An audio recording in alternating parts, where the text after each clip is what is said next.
Un triangle paraît simple. 3 points, 3 côtés, et c'est parti. Pourtant, en sixième, on se trompe souvent sur son nom, sur ses côtés, ou sur le type de triangle. Savoir reconnaître et décrire un triangle sert ensuite pour construire des figures, mesurer des angles et résoudre des problèmes de géométrie.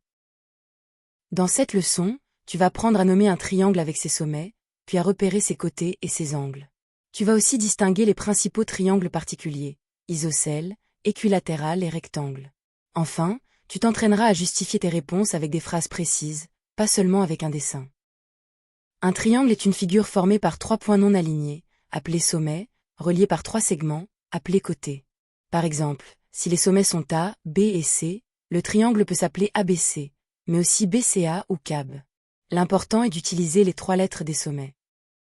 Dans le triangle ABC, les sommets sont A, B et C. Les côtés sont les segments AB, BC et AC. Les angles se trouvent au sommet, l'angle en A, l'angle en B et l'angle en C. Ce vocabulaire est indispensable pour comprendre une consigne de construction ou de démonstration. Pour étudier un triangle, commence par lire son nom et repérer ses 3 sommets. Ensuite, observe les informations données, longueurs égales, angles droits, ou mesures indiquées. Enfin, utilise ces informations pour donner son type et rédiger une phrase. Par exemple, AB égale AC, donc ABC est isocèle en A. Premier exemple, on considère le triangle ABC avec AB égale à 5 cm, AC égale à 5 cm et BC égale à 7 cm. Deux côtés ont la même longueur, AB et AC. Ces deux côtés se rejoignent au sommet A. On dit donc que le triangle ABC est isocèle en A. Deuxième exemple, le triangle DEF a ses 3 côtés de même longueur. DE égale 4 cm, EF égale 4 cm et DF égale 4 cm. Quand les 3 côtés d'un triangle sont égaux, le triangle est équilatéral. Ici, DEF est donc un triangle équilatéral. Troisième exemple, dans le triangle MNP, l'angle MNP mesure 90 degrés. Un angle de 90 degrés est un angle droit. Un triangle qui possède un angle droit est un triangle rectangle. Comme l'angle droit est au sommet N, on dit que MNP est rectangle en N. Attention au piège, un triangle isocèle n'a pas forcément 3 côtés égaux. Il lui suffit d'avoir au moins 2 côtés de même longueur. En revanche, un triangle équilatéral a 3 côtés égaux, donc il est aussi isocèle.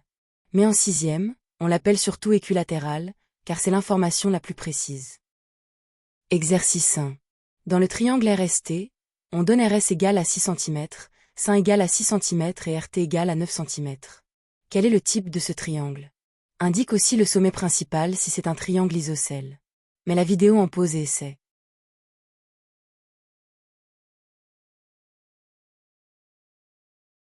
Correction. Les longueurs RS et SIN sont égales. Elles mesurent toutes les deux 6 cm. Ces deux côtés se rejoignent au sommet S. Le triangle RST a donc 2 côtés égaux, ce qui signifie qu'il est isocèle. Plus précisément, le triangle RST est isocèle en S. Exercice 2.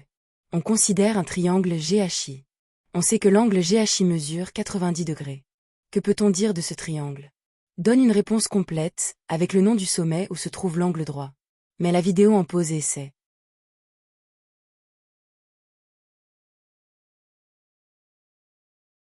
Correction. L'angle GHI est l'angle dont le sommet est H, car la lettre du milieu indique le sommet de l'angle. Sa mesure est 90 degrés, donc c'est un angle droit. Un triangle qui possède un angle droit est rectangle. Le triangle GHI est donc rectangle en H. Exercice 3.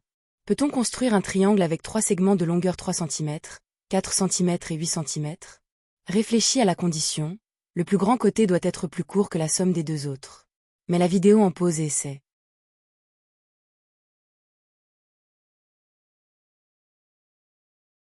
Correction. Le plus grand côté mesure 8 cm. La somme des deux autres longueurs est 3 plus 4, donc 7 cm. Or 8 est plus grand que 7. Les deux petits segments ne peuvent pas se rejoindre pour fermer le triangle. On ne peut donc pas construire ce triangle. À retenir, un triangle possède toujours 3 sommets, 3 côtés et 3 angles. Un triangle isocèle a au moins 2 côtés de même longueur. Un triangle équilatéral a 3 côtés de même longueur. Un triangle rectangle possède un angle droit. Pour répondre correctement, utilise les mesures données et rédige une phrase précise.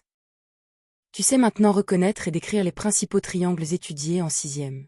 Pour t'entraîner davantage, refais les exemples, puis essaie des exercices variés avec des figures et des longueurs.